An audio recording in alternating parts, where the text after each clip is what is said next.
In Unity, we speak often about the need to let go of negative things in our life, which block God's blessings in our present experience. These can be physical things like certain harmful behaviors, bad habits, or mindsets, negative limiting beliefs, attitudes.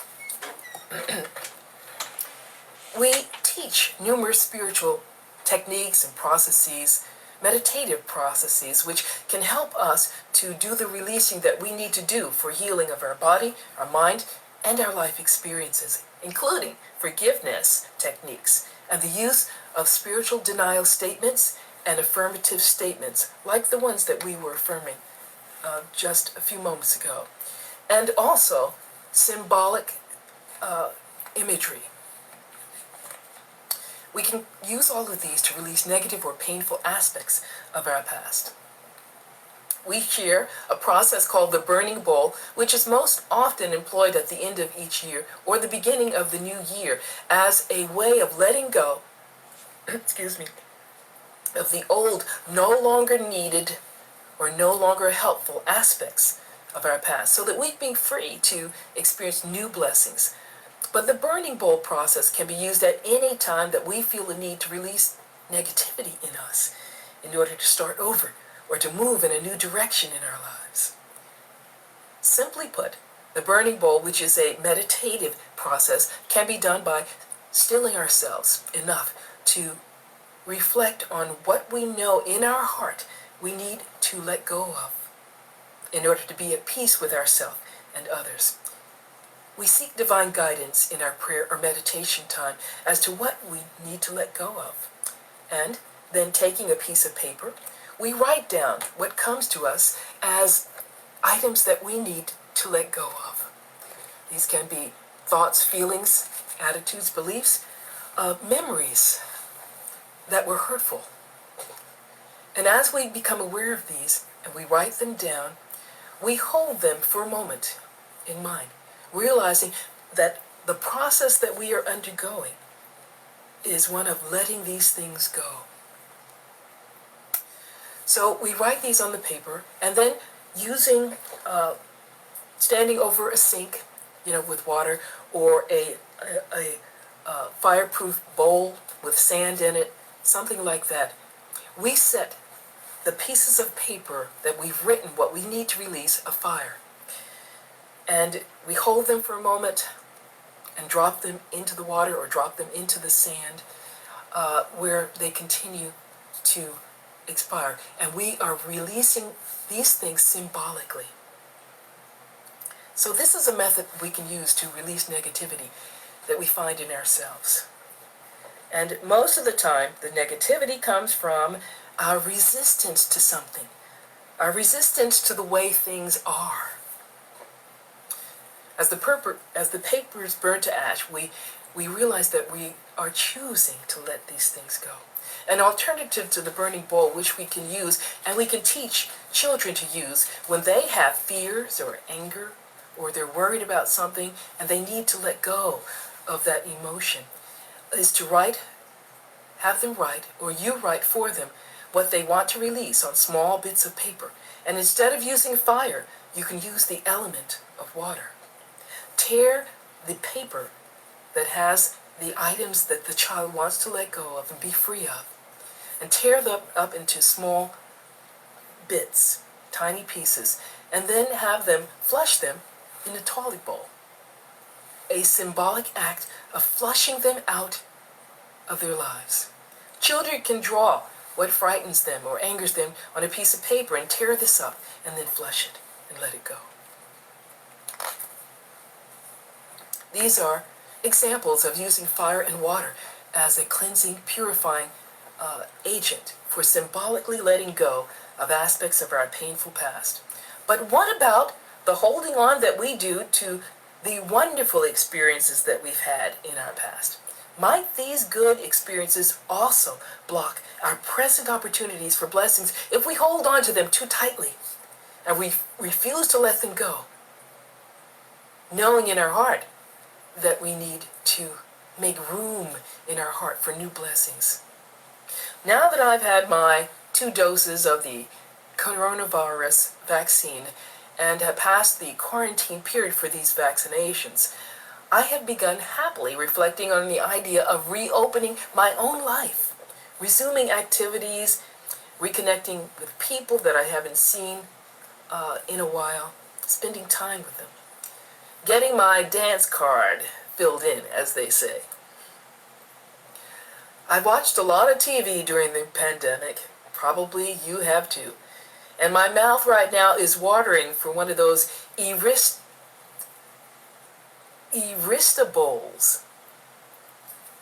Instead of resisting, Eristable, B-O-W-L, meals that I see being advertised as items being returned to Applebee's menu right now. Only for $8.99 too. Now, and no, I'm not getting a kickback of a free meal or anything by enticing you to go eat at Applebee's. I'm just saying that I have missed eating at Applebee's, sharing a meal with others at Applebee's. And these irresistibles might be just the thing to get me out there. But I've missed going to the movies, singing in the Salina Chorale, because last year we weren't able to share either our spring concert or the Christmas concert because of the coronavirus. I miss having potluck lunches after the Sunday service at our church in Manhattan, and a number of other activities that I used to enjoy. There are lots of reasons that we hold on to all of these good things in the past, all of the friendships that we've had in the past, the things that we used to do and experience. We hold on in order to continue to remember the love that we experienced and the support that we felt from others in the past. We have memories of experiences where we felt on top of the world instead of crushed by it.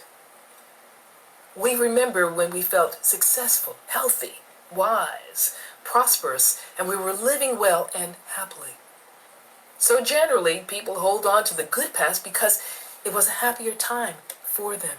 And sometimes it helps people get through the difficulties of the present time to remember the good experiences of the past. Reminiscing about the past and remembering it fondly is perfectly healthy, and it's not something that we need to discourage. My heart, as I am sure yours also, has melted at the sight of families and friends now being able to visit each other and to hug loved ones who are in hospitals and nursing homes.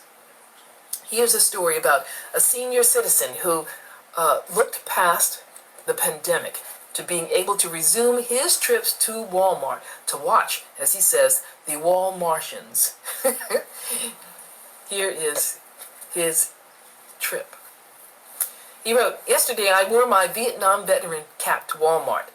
There was nothing in particular that I needed at the world's largest retailer, but since I retired, trips to Wally World to look at the Walmartians is always good for some comic relief. And I've missed that during the pandemic. Besides, I always feel pretty normal after seeing some of the people that frequent the establishment. But I digress." He wrote, "While standing in line to check out, the guy in front of me, probably in his early 30s, asked, 'Are you a Vietnam vet?' No doubt he saw my Vietnam veteran cap. 'No,' I replied. Then he asked, 'Well, why are you wearing that cap?' And I said, 'Because I couldn't find the one from the War of 1812. I thought that was a pretty snappy retort. 'The War of 1812, huh?' the Walmartian queried. 'When was that?' God forgive me, but I couldn't pass up such an opportunity. 'In 1946, I answered, as straight-faced as possible. He pondered my response for a moment and then said, 'Well, why do they call it the War of 1812 if it was in 1946? Well, I said to him, it was a black op mission. No one is supposed to know about it. This was beginning to be fun. 'Dude, really?' he exclaimed. 'How did you get to do something that cool?' I glanced furtively around me for effect. I leaned toward the guy and in a low voice said, 'I'm not sure. I was the only Caucasian on the mission. Dude, he was really getting excited about what he was hearing. That is seriously awesome. But didn't you kind of stand out? Not really. The other guys were wearing white camouflage, I said. The moron nodded knowingly. Listen, man, I said in a serious tone, you can't tell anybody about this. It's still classified, top secret, and I shouldn't have said anything to you. Oh, yeah? He gave me the don't threaten me look, like what's going to happen if I do? With a really hard look, I said, you have family, don't you? We wouldn't want anything to happen to them, would we? The guy gulped. He left his basket right where it was and he fled through the door. The lady behind me started laughing so hard I thought she was about to have a heart attack. I just grinned at her. After checking out and going to the parking lot, I saw a dimwit leaning in a car window talking to a young woman. Upon catching sight of me, he started pointing excitedly in my direction. Giving him another deadly serious look, I made the I see you gesture. He kind of turned pale. He jumped in the car and sped out of the parking lot. What a great time! Tomorrow I'm going back, wearing my Homeland Security cap. Then, the next day, I'll go to the Driver's License Bureau, wearing my Border Patrol hat, and I'll see how long it takes to empty the place. Whoever said retirement is boring? You just need to wear the right kind of cap. See you guys at Walmart. Well, that's kind of a fun story. This is a brave new world we are coming upon, reopening our lives and reopening our hearts. We must be brave new people for this brave new world. We don't know what it's going to be like. I especially like what Reverend Michael Bernard Beckwith has written in his book, Spiritual Liberation, Fulfilling Your Soul's Potential. He wrote, each of us has arrived on the planet Earth to behold, to participate in the adventure of exploring the truth that we are enlightened beings having a human incarnation. During the pandemic, we have had experiences which quite frankly have changed us, changed our lives around, and have given us, often, an alternative view, a new purpose, and perhaps new plans for our life. We may find that, or no plans at all, learning to live without a plan, okay? That has been a major opportunity for growth for some people.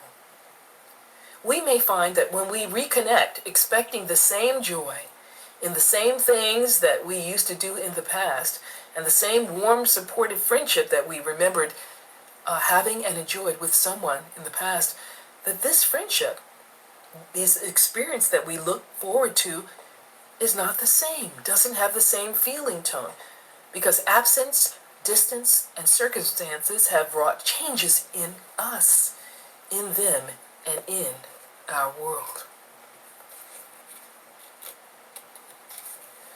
But when we begin to long for the good old days, and we obsess about the past, refusing to open ourselves to the possibilities of new joy today, this is when we're not holding on to the past. The past is holding on to us for dear life. Yes, it may be that we are being held in the loving arms of our memories, but if, because of this, we are choosing not to truly live our life now, refusing to let God be God in us now, we have a problem. You can tell if you have an attachment to the past by whether or not you are constantly using phrases like, oh, for the good old days, or I used to, or we used to, oh, I've always done it this way. Well, that's how it's always been. Holding on to a good past and trying to reclaim it, relive it, can set us up for disappointment because we are attempting to hold tight to something that has changed or is over or gone and can never be experienced in that same way by us. It's like the statement that goes, you can never step twice in the same river because everything about the river is always moving, always progressing. And everything about our lives and our world is always changing, progressing, moving from here to there. We ought to remember the past, to learn from it, and if it holds pleasant memories, people that we love, cherish it and those people, and allow it to feed us with the inspiration that we can use in our lives today. But don't hold on to the attachment of it, because everything changes. We can corrupt our good memories by trying to live in them forever. And forever binding our friends to how we knew them, how they used to be in the past. What can we do with memories of wonderful friends and experiences when those experiences change on us? Well, we can choose to remember the inspiration and the support of the past and use that energy to move forward. Here's an idea which might help. Picture a backpack. It's a fantastic tool, a piece of equipment, but it only holds a certain amount. Now picture this backpack as your current life. Each book, each binder, each item in this backpack is some essential project or goal or mission. Much like your life, this backpack only holds a certain amount of contents in a functional and efficient person. This backpack holds exactly the necessary and essential components of your life. But when people begin to retain too many details, events, and happenings, and holding on to all of this backpack quickly fills up, and it can't hold all of the essential details from the present without squeezing out the room we need for the present good, the present memories. Besides, it can get way too heavy to carry and drag around with us, sapping our energy. To avoid this clutter, people generally remove and file these details outside of their backpack when there's no further use for them. Now, we can also think of this backpack as our heart, and that there are chambers in our heart. And for a cherished memory, we can place that memory of that experience or of that person in our heart, keeping it safe there. And we know that we can turn to it and we can pull it out and remember it in the future whenever we want to. This doesn't mean when we put this away in our heart that we forget that important experience in our lives. It simply means that that important experience is no longer taking center stage in our present life. It means that we are choosing to focus on our current performance and the gifts of the present moment. One woman wrote online about her need to let go of the good past by sharing, it's very hard and painful to let go of this past. She wrote, I think about living into the future and living in the present. I find it difficult and it's scary for me, she said, because I'm having to learn to let go and move forward in my own life since the death of my husband last year, after being with him for 43 years. So this memory is a good memory, a blessing memory. But she was finding that it kept holding her back from living her life in the present and moving ahead in the future. I'm terrified, she wrote, about what the future holds for me, but letting go of the past and moving forward has to be done, if only in baby steps at first. So what can we do if we find it difficult to let go of our attachment to the good past? How about having a celebration or a going away party? Just like beloved friends who are going away, moving to another area, they're not leaving our lives, only their prominent position in our current life experience. Kathy McCoy, a psychologist, a speaker, and author, wrote an article on why we lose friendships, makes several interesting observations about these friendships. She writes that everyone has lost friendships for a variety of reasons. Friendships can be lost due to disagreements, lifestyle changes, lifestyle differences, emotional personality problems or patterns, or simply inattention. The pandemic restrictions have put a damper on many friendships as we've gotten used to sheltering in place and not being able to mingle as we used to. Saving a friendship, she said, can mean reaching out to someone, forgiving, apologizing, collaborating on a resolution, or agreeing to changes in the relationship. It may mean picking up the phone and reaching out to ask a friend how they are, to offer support if needed. And even if a friendship is gone, there is one thing she said we can do. We can choose how we view that lost friendship. Not all friendships are meant to last a lifetime, but seeing friendships, both lasting and those lost, as blessings in our lives makes a difference in how we feel about others and how we feel about ourselves. We can learn a lot from friendships which don't last, gaining insight into our own heart, into our own attitude and behavior.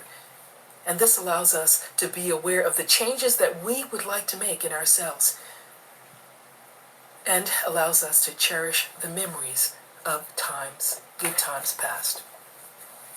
Cultivating gratitude for what we have shared with a person or in a certain experience of the past. What we have learned from these friendships doesn't last. What we have learned from these friendships, which will last. Instead of looking back with bitterness, we can even see a lost friendship as a blessing in our lives. Stop looking for happiness in external things. We've been conditioned to find happiness in material things, accomplishments, titles, people.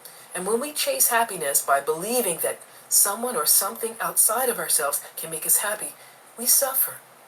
Instead, we should try to direct our attention inwards.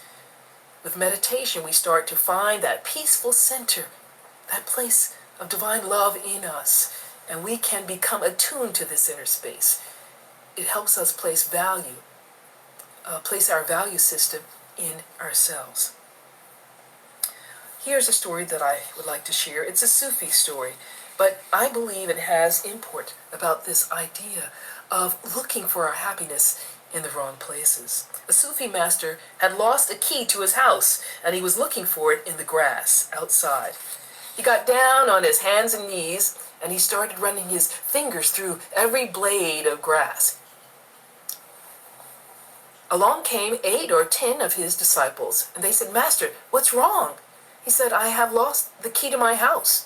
They said, "Can we help you find it?" He said, "I'd be delighted if you'd help." They all got down on their hands and knees, and they started running their fingers through the grass. As the sun grew hotter, one of the more intelligent disciples said, "Master, have you any idea where you might have lost the key?" The master replied, "Of course, I lost it in the house." To which they all exclaimed, "Then why are we looking for it out here in the grass?" He said, "Well, isn't it obvious? There's more light here."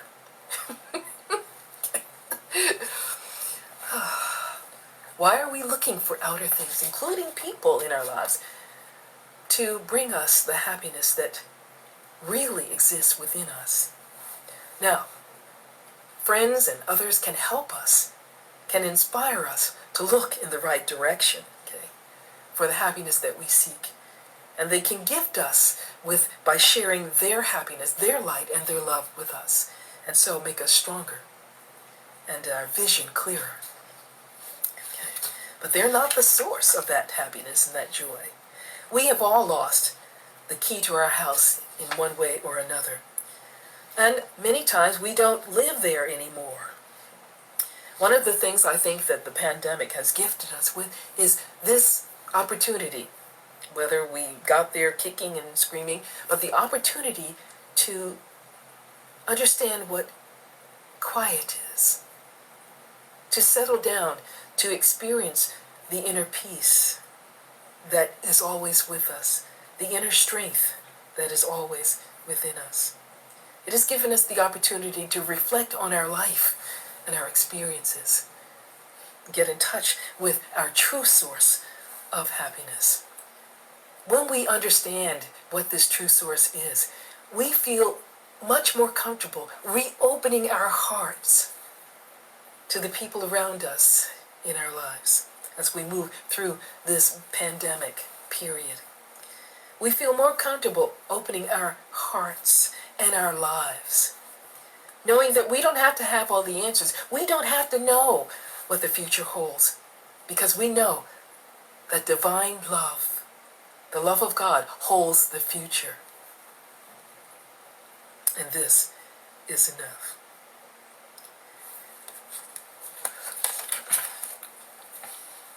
Cultivating gratitude is an important part of this, opening our hearts and opening our lives. Being grateful for what we learn, even through difficulties, even through challenges. Okay? Practice allowing.